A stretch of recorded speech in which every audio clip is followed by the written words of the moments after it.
আমাদের প্রার্থী হয়েছে মর্তুজা হোসেন। আপনারা বাড়ি থেকে বেরিয়ে আসুন, হাত চিহ্নে ভেসিয়ে মনে রাখতে আপনারা বাড়ি থেকে বেরিয়ে আসুন, যারা রাস্তায় দাঁড়িয়ে আছেন। নবগ্রামে স্লাইকন বই দিয়ে লোকসভার ভোটের প্রচার সারল কংগ্রেস ও সিপিআইএমের জোট প্রার্থী। মুর্শিদাবাদ জেলার নবগ্রাম ব্লকে ৯ নম্বর জঙ্গিপুর লোকসভার ভোটের প্রচার সারল জোট প্রার্থী মর্তুজা হোসেন ওরফে বকুল। ১৯৭২ সালের কৃষি আইন ও ক্ষুদ্র সেচ মন্ত্রী আব্দুস সত্তারের নাতি মর্তুজা হোসেনের উপস্থিতিতে নবগ্রামের মুজাফফর শতবর্ষ ভবনে অর্থাৎ নবগ্রামে সিপিআইএমের কার্যালয়ে আজকে সোমবার একটি কর্মী সভা করা হয়। এরপরে নবগ্রামের সিপিআইএম এর কার্যালয় থেকে শুরু করে নবগ্রাম ব্লক মোড় হয়ে বাসস্ট্যান্ড, বাজার এবং নবগ্রামের অলি গলি ও নবগ্রাম হসপিটাল হয়ে পুনরায় নবগ্রামে সিপিআইএম এর কার্যালয়ে এসে একটি বৃহৎ লোকসভা ভোটের প্রচার মিছিল বের করে লোকসভা ভোটের প্রচার করে পায়ে হেঁটে। মিছিলের সামনে ছিলেন কংগ্রেস ও সিপিআইএম এর জোট প্রার্থী মর্তুজা হোসেন। নবগ্রামের ৯ নম্বর জঙ্গিপুর লোকসভা ভোটের প্রচার শুরু করে পায়ে হেঁটে প্রচার শুরু করলেও মানুষের সাথে জনসংযোগ করার সময় দেখে মানুষ যেন ভেঙে পড়েছে রাস্তায় একবার প্রার্থীকে দেখা করার জন্য। মানুষের এত উচ্ছ্বাস ছিল, এক সময় মনে হয়েছিল গোটা নবগ্রামে আজকে সোমবার সাইকন বয়ে দিয়ে গেল জোট প্রার্থী মর্তুজা হোসেন। নবগ্রামের স্থানীয় মানুষদের সাথে সাথে পথচারী থেকে শুরু করে গাড়ির ড্রাইভার, সমস্ত ধরনের দোকানদার এবং দোকানে থাকা গ্রাহকদের কাছে গিয়ে হাত জোর করে হাত চিনে ভোট ভিক্ষা করে। এমনকি বয়স্কদের কাছে গেলে তারাও নিজে থেকে জোট প্রার্থী মর্তুজা হোসেনকে আশীর্বাদ করে। সেই রকমই চিত্র ধরা পড়ে ক্যামেরাতে। জোট প্রার্থী মর্তুজা হোসেন প্রচার শেষে নবগ্রামের মসজিদ ফতিমা গিয়ে নামাজ পড়ে বেরিয়ে আসেন। নবগ্রামে জোট প্রার্থী মর্তুজা হোসেনের প্রচারের মিছিলে এবং মানুষের উচ্ছ্বাস দেখে আজকে রাজনৈতিক মহলে গুঞ্জন শুরু হয়ে গেছে বলে জানা যায়। ৭ই মে ভোট ঘোষণা হয়েছে, আর বিভিন্ন দলের প্রার্থীরা পাখির চোখ করে ভোট প্রচারে নেমে পড়েছেন বেশ কিছুদিন ধরেই। ঠিক তেমনই জোট প্রার্থী মর্তুজা হোসেন ও নবগ্রামে প্রচার সারলেন। আজকে প্রচার হওয়ার পর অনেকে মনে করছেন ১ ইঞ্চি জায়গা কেউ কাউকে ছেড়ে দিতে নারাজ।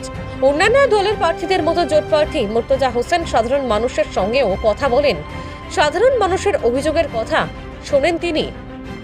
আজকের জোট প্রার্থীর প্রচারে উপস্থিত ছিলেন ৯ নম্বর জঙ্গিপুর আসনের লোকসভা প্রার্থী মর্তুজা হোসেন, ধীরেন্দ্রনাথ যাদব, মীরবাদাম আলী, মুকুল মণ্ডল, সঞ্জীব পান্ডে, হাবিবুর রহমান, সৈয়দ নুরুল হাসান, কৃপানেলী ঘোষ সহ প্রত্যেক অঞ্চলের অঞ্চল নেতৃত্ব, নেতা নেত্রীরা আজকের প্রচার নিয়ে জোট প্রার্থী মর্তুজা হোসেন ক্যামেরার মুখোমুখি হয়ে কি বললেন শুনুন তার কাছ থেকে।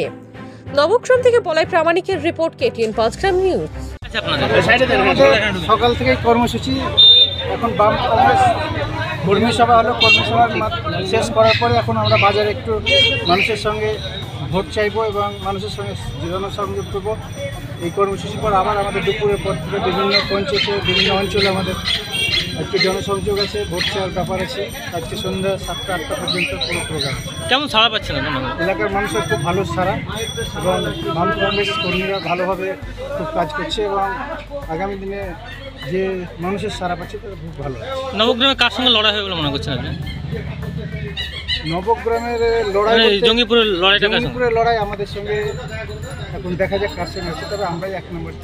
বিজেপি বলছে কংগ্রেসের সঙ্গে আমাদের লড়াই হবে, সে তাদের অ্যাজাম্পশন, তারা বলতে পারে, কিন্তু আমরা আমাদের জায়গাতে 1 নম্বর আছি, আমরা বলতে পারি। খলিলবাবুর স্বচ্ছ ইমেজ আপনাদের কাছে কতখানি চ্যালেঞ্জের? খলিলবাবুর স্বচ্ছ ইমেজ বলতে কি? একজন ভালো মানুষ, তার এগেইনস্টে সেরকম কোনো দুর্নীতি, ভালো মানুষ হবে না। রাজনীতির ক্ষেত্রে ভালো মানুষ খারাপ মানুষ নিয়ে বিচার বিশ্লেষণ হয় না। তার কাজের নিরিখে কাজের উন্নয়ন, কাজ ডেভেলপমেন্ট অনেকটা নির্ভর করে। প্রচারে কোন কোন ইস্যুগুলোকে তুলে ধরছে? প্রচারে তার NRC-তে সে পার্লামেন্টে উপস্থিত হয়নি, মানুষের যে দরকার ছিল যেটাতে থাকা সেটা থাকেনি। এলাকার বিড়ির মজুরি যে বৃদ্ধি হওয়া উচিত ছিল সেটাও বৃদ্ধি হয়নি। এলাকার অনেক পানীয় জল পৌঁছায়নি বিভিন্ন এলাকায়, তারা রাজ্যে আছে, পঞ্চায়েত সমিতিতে আছে, জেলা পরিষদে আছে, সমস্ত কিছু ডেভেলপমেন্টের জায়গা থেকেও তারা সেভাবে উন্নয়ন করতে পারে। এই যে প্রচারে বেরিয়ে মানুষের কোনো ক্ষোভ পাচ্ছেন? আমরা এখন পর্যন্ত ক্ষোভ বিক্ষোভ পাইনি, ওনারাই পাচ্ছেন, যারা ক্ষমতায় আছেন তারাই পাচ্ছেন। মানুষগুলো অভিযোগ জানাচ্ছে আপনাদের কাছে যে বিগত জানাচ্ছে, বলছে যে আমাদের এলাকায় এখনো পানীয় জল ঢুকলো না, আমার এলাকায় রাস্তাঘাট খারাপ, আমার এলাকায় যেটা কাজ হওয়া দরকার ছিল সে কাজ হয়নি, এসবগুলো বলছে মানুষ। আমরা তাদের নোট করছি, আগামী দিনে আমরা ক্ষমতায় আসলে আমরা সেভাবে দেখব।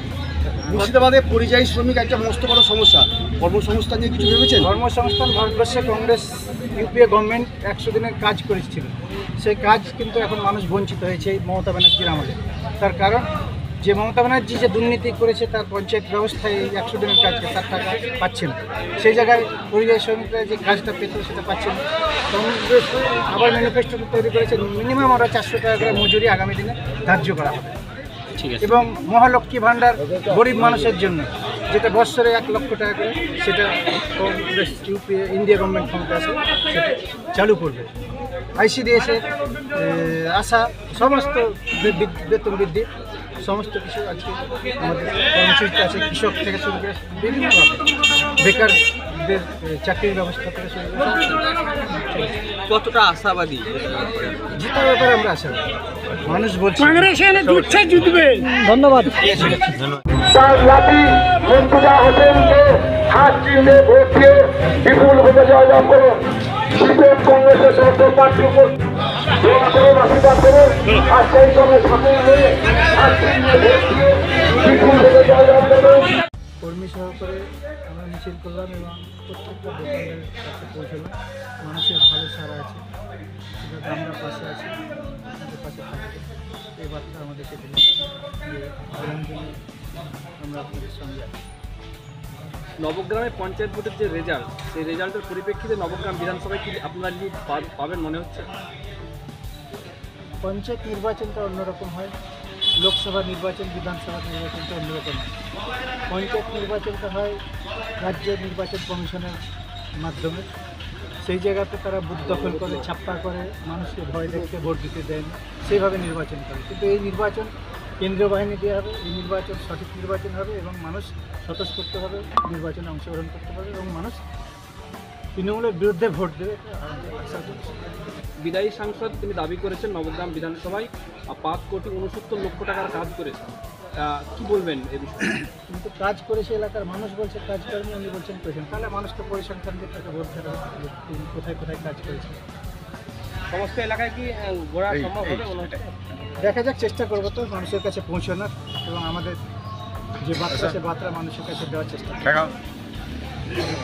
Thank you.